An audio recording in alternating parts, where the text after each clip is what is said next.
অনেকেই আমাদের পেজে এবং ইউটিউব চ্যানেলে কমেন্ট করেন যে কিভাবে আপনি একটা ফেসবুক পেজ ডিলিট করে দিবেন।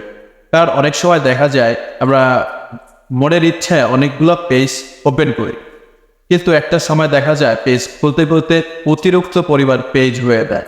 তখন আমরা ডিলিট করার জন্য চিন্তা করি, ডিলিট করতে চাই। কিভাবে ডিলিট করব সেই সম্পর্কে আমরা অনেকেই জানি না। আমরা ফেসবুক অফিসিয়াল অ্যাপ ওপেন করব এবং সেখানে আমাদের যে পেজটি আমরা ডিলিট করতে চাই সেই পেজটিকে লগ ইন করে নেব। সো আপনারা দেখতে পাচ্ছেন স্ক্রিনে আমি এই পেজটিকে রিমুভ করতে চাচ্ছি। এর জন্য আমি অফিসিয়াল অ্যাপসে লগ ইন করে নিলাম। এরপর আমরা কি করব, একটু নিচে আসব। নিচে আসার পর আমরা এই যে সেটিং অপশনটি দেখতে পাচ্ছি, সেটিংয়ের উপরে আমরা ক্লিক করব। এরপর আমরা পেজ সেটিংয়ের উপরে ক্লিক করব। তারপর একটু নিচে আসব। নিচে আসার পর এই যে দেখতে পাচ্ছেন আপনারা access and control, access and control এই অপশনটির উপরে আমরা ক্লিক করব। ক্লিক করার পর এখানে আপনারা কিন্তু দেখতে পাচ্ছেন ডিঅ্যাক্টিভ অ্যান্ড ডিলিটেশন লেখা আছে। তো আমরা কি করব, এই অপশনের উপরে ক্লিক করব। ক্লিক করার পর আমাদের এখানে কিন্তু এই যে দুইটা অপশন আছে, ডিঅ্যাক্টিভ পেজ এবং ডিলিট পেজ।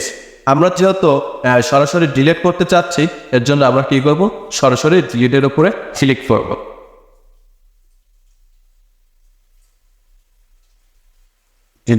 এরপর আমরা কন্টিনিউ দিয়ে দেব। দেওয়ার পর এখানে আপনারা দেখতে পাচ্ছেন অনেকগুলো অপশন আছে। আপনি কি করবেন, যেহেতু আপনি ডিলিট করবেন, আপনি নিচের অপশনটি ক্লিক করে দিবেন। এরপর আপনি কন্টিনিউ দিয়ে দিবেন, ক্লিক করে দিবেন। কন্টিনিউ অপশনের উপরে ক্লিক করে দিবেন। তো এখানে দেখতেছেন যে আমার অরিজিনাল প্রোফাইলটা চলে আসছে। এখানে আপনি কি করবেন, পাসওয়ার্ডটি দিয়ে দেবেন।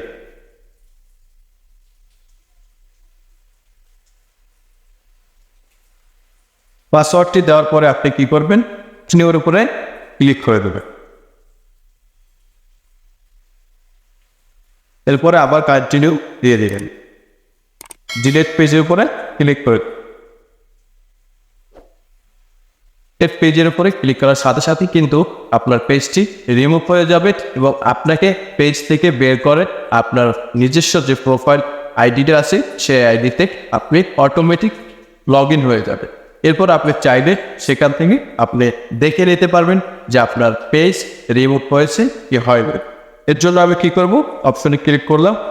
এই যে দেখতে পারতেছেন আমার পেজ আছে কয়টা, 1 2 3 4টা পেজ আছে আমার।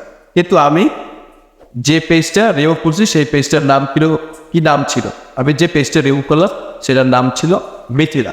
সো আপনারা দেখতে পারতেছেন ওই পেজটি কিন্তু আমার রিমুভ হয়ে গেছে। পর্যন্তই। যারা আমার চ্যানেলে নতুন তারা সাবস্ক্রাইব করে ফলো দিয়ে পাশে থাকবেন। আসসালামু আলাইকুম।